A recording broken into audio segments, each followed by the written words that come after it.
श्री स्वामी समर्थ. आज आपण बनवणार आहोत झणझणीत मासवडी. तर त्यासाठी मी ते सर्व जिन्नस घेतले आहेत.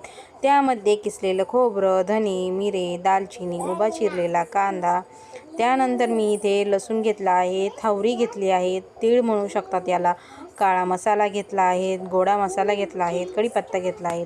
त्यानंतर आपल्याला बनवायचं आहे पिठलं आउटर लेअरसाठी. तर मी इथे हिरवी मिरची आणि लसूण घेतला आहे. तुम्ही तुमच्या तिखटानुसार तुम्ही घेऊ शकतात. त्यानंतर बेसन पीठ घेतलं आहे, उभं चिरलेलं खोबरं, भाजलेला कांदा, लसूण, हरभऱ्याची डाळ आणि धने घेतले आहेत. तर चला आता हे सर्व जिन्नस आपण एक एक करून भाजून घेऊ. मी इथे कढई ठेवली. कढईमध्ये सर्वात पहिले धने, मिरे आणि दालचिनी भाजली. त्यानंतर हावरी भाजली आणि त्यानंतर खोबरं भाजलं. हे सर्व जिन्नस आपल्याला एकदम बारीक गॅसवर भाजायचे आहेत. त्यानंतर मी कढईत तेल टाकलं, उभा चिरलेला कांदा आणि लसूण टाकलं. गुलाबी रंग होईपर्यंत चांगलं भाजून घेतलं. त्यानंतर आता आपण हे सर्व जिन्नस व्यवस्थित बारीक दळून घेणार आहोत. तर हे मसाले आपण स्टफिंगसाठी वापरणार आहोत. हे मसाले चांगल्या प्रकारे मिक्सरमधून बारीक केले.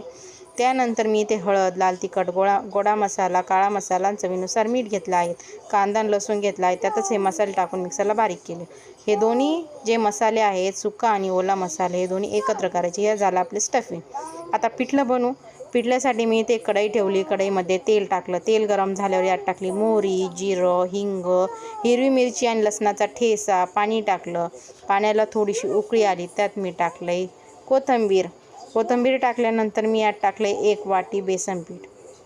बेसनपीठ टाकल्यानंतर आपल्याला यात अजिबात गुठळ्या होऊन द्यायच्या नाहीत. मऊसूत असं आपल्याला पिठलं बनवायचं आहे. 5 मिनटं झाकण ठेवून घेऊ. त्यानंतर मी इथे एक सुती कापड घेतलं आहे. ओलं करायचं आणि थोडंसं पिळून घ्यायचं. पोळपाट घ्यायचा. पोळपाटावरती हे कापड आथरायचं. त्याच्यावरती कोथिंबीर आणि किसलेलं खोबरं टाकायचं. त्यानंतर पिठलं गरमच वापर करायचा आहे. ते व्यवस्थित ओल्या पाण्यात हात बुडवून थापून घेणार आहोत. त्यानंतर आपण जी स्टफिंग बनवली होती ती व्यवस्थित त्याच्यावर पसरून घेणार आहोत. तुम्हाला वाटलं तर तुम्ही याच्यावरती खोबरं आणि कोथिंबीरचा परत वापर करू शकतात. मी इथे केला आहे.